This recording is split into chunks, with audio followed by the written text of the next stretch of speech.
Hi, my name is John and welcome to another edition of Statistics Quest.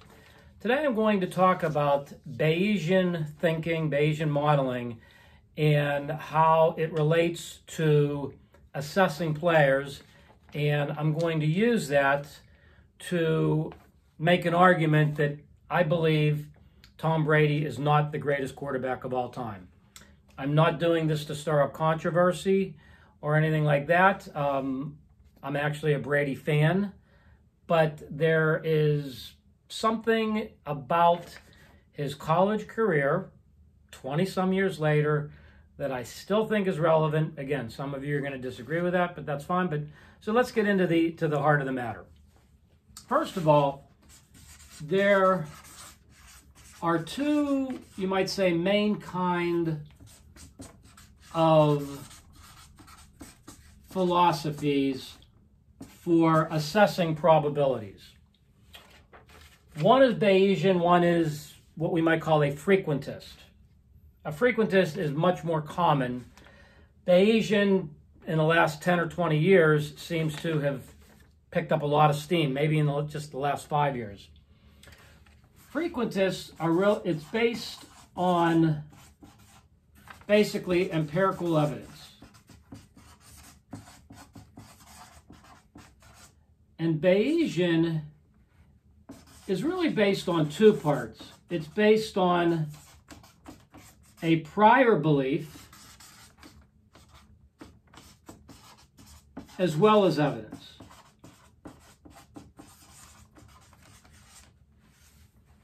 Okay, and for those of you who have studied Bayesian modeling, these two things basically combine to ultimately create a posterior belief. There's actually one other component, but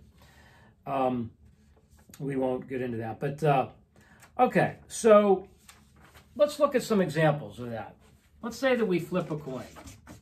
And in fact, this is a trick coin. We don't know the propensity for heads nor tails, but we just know we went into a shop that, does these things with coins and such, where, maybe it's a magician or whatever, and, so they can weight the coin, and it's a trick coin. Maybe it's supposed to come up 70% heads in the long run. Maybe it's 30%, 40%, whatever it is. But we know it's a trick coin. Maybe it's 50%, but we're, and that 50% is just one of many possibilities of this trick coin, okay? And we flip the coin 100 times, and we get 60 heads. The frequentist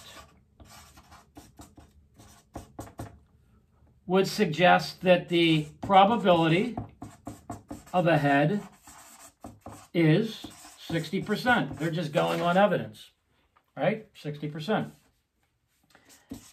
Bayesian, they would go on a prior belief as well as this evidence, okay?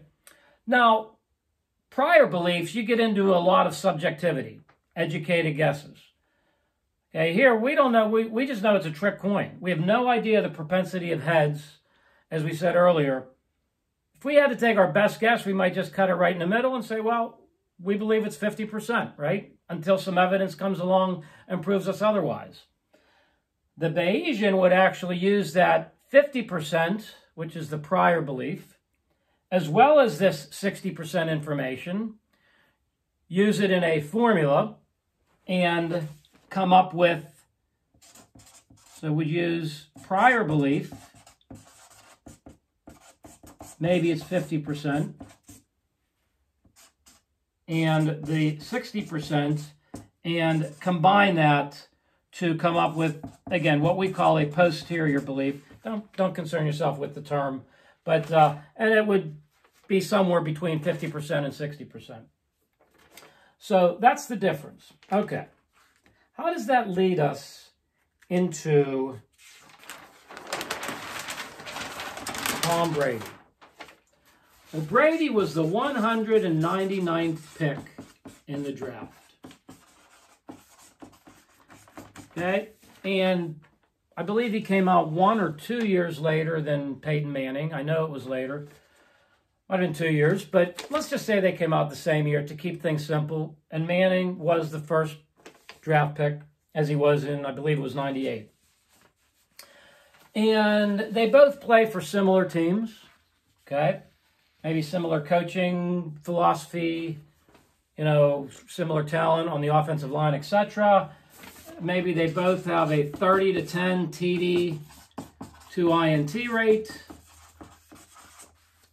And maybe even Brady wins a Super Bowl and Manning doesn't. And after the first year, we asked the question, who do you think is going to be the greater quarterback? Most people would say Peyton Manning. And by saying that, even though Brady, they had a similar year, and maybe Brady even had a slightly better year and won the Super Bowl. But if you say Peyton Manning, you're really using Bayesian thinking, okay, whether you realize it or not. In fact, we all probably use Bayesian thinking in some aspect. It's actually very common.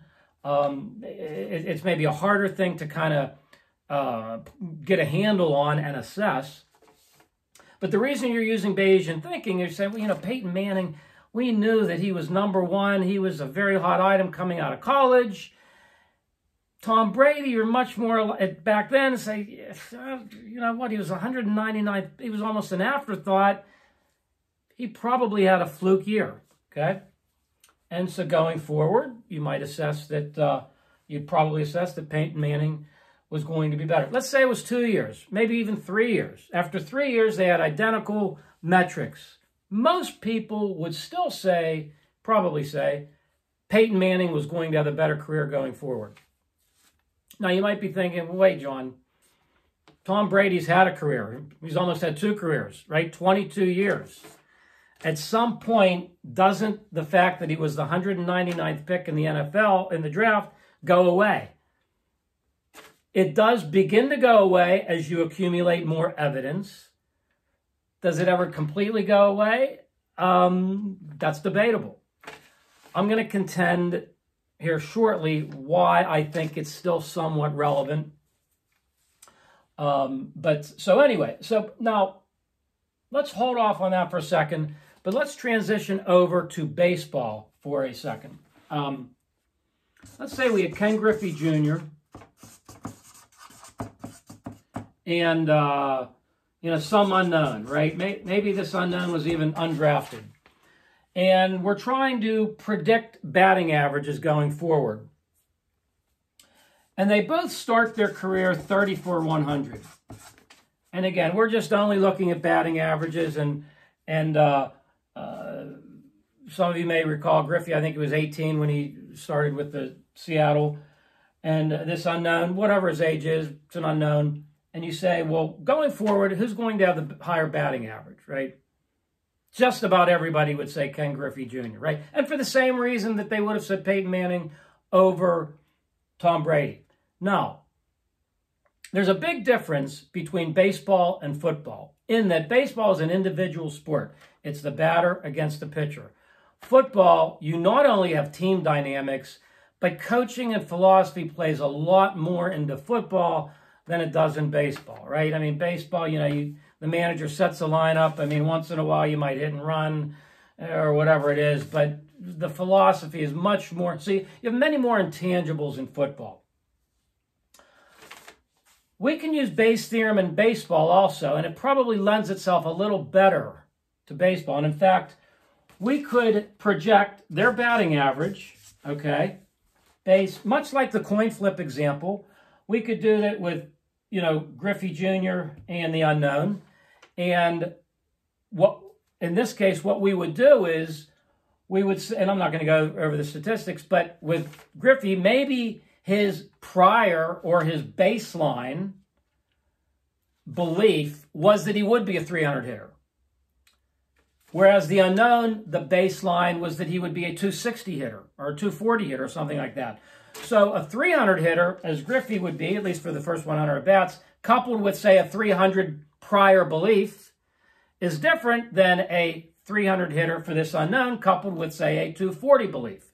Okay, so going forward, Griffey might project to be 300, and the unknown might project to be, 250 if he was originally a 240 baseline. Now, if Ken Griffey. So let's just say, well, the unknown goes on to have a Ken Griffey-like career. All right? Batting out everything, right? 20-year career, whatever it is. 600 home runs or whatever. I'm not sure if Griffey ever got to 600.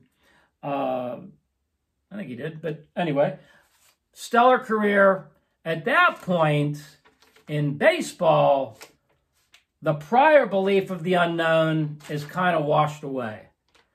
Because, again, it being one-on-one, and we have so much evidence that this unknown was just a terrific player and he was overlooked for whatever reason, we can say, and again, this is a little bit somewhat subjective, that this unknown had a great career and we can assess him on his statistics. In football, it's different, as I already mentioned. It's a team sport. And along with that goes coaching. Now you might say, but wait, John, it's 22 years later. He won 6 Super Bowls. He has great stats. Doesn't the fact that he was the 199th pick go away? Again, I contend it doesn't. And the reason is that, and we're using some common sense. At age 22, he was pretty well established as to his capabilities, right? And even in the, when he was drafted and, the teams were looking at him during the combine and so forth, he had, he didn't throw the tightest spiral. He didn't have the strongest arm, etc. He wasn't fast, etc. And that is relevant only to the point where 22 years later, we are trying to make sense of his career and stats. And probably the biggest discussion, the biggest debate that many of you may have had is, who had the bigger influence on the team, Bill Belichick or Tom Brady? Well, then, of course, Brady goes to Tampa Bay and they win the Super Bowl, which, it must have been Tom Brady. I don't know. I mean, yeah, he won a Super Bowl. It was his 7th. There's no denying it. But I still contend Bill Belichick was at least 50% of the reason Tom Brady was so successful. So you kind of have this cloud, okay, that you're trying to see through. What exactly did Brady do in those 22 years, right? We can watch game film, and so we can talk about the fourth quarter comebacks. A lot of players have fourth quarter comebacks. But the fact is, the intangible that football is, the Bill Belichick factor, whatever, good offensive lines. He didn't have the greatest skill position players, I'll grant you that. I believe, this is one person's opinion, thinking in terms of Bayesian modeling, that if you look at his kind of peripherals, his stats, his metrics at the combine, the fact that he didn't impress any of the teams until the 6th round, I believe weighs into assessing that, maybe these 7 championships were a little bit distorted and it was a lot more Bill Belichick. Again, I can't really quantify it the way we can I could make a stab at it, okay? But it would be kind of futile, especially 22 years later. So granted that I can't really quantify it. The fact is, I do believe it's relevant. That seems unfair, okay? And that he should be evaluated on what he did. And I do agree he should be evaluated on what he did. But my point is, what did he do? Yeah, he won, and he won a lot. But what did it mean? In other words, how fluky was the 7 championships. And it, you know, some of you are probably laughing as you're here listening to this. I think Johnny won 7 Super Bowls. And even as I'm saying it, I'm thinking, you know what? I'm not putting forth the greatest argument. I'm just saying, and I'll say it for the last time, not to belabor it, is that Bayesian modeling leads me to believe he was not the greatest quarterback of all time. Sorry, guys. And I'm a Brady fan. And I said that at the beginning of the telecast. So go ahead, slam me, criticize me, whatever. I hope this made sense. Again, Bayesian modeling, you know, I kind of stepped out of my comfort zone here a little bit because I wanted to give you calculations, right? That's the nature of what I do here. I really can't. I just wanted to explain the kind of the intuitive reasoning behind Bayesian modeling. Maybe I'll have a follow-on where I do quantify some things just for the heck of it, another Bayesian modeling thing. But for this one, it's about Tom Brady, and he's probably in the top 5, top 3. I can't put him as the greatest of all time. Thank you for listening, and I will see you next time on Statistics Quest.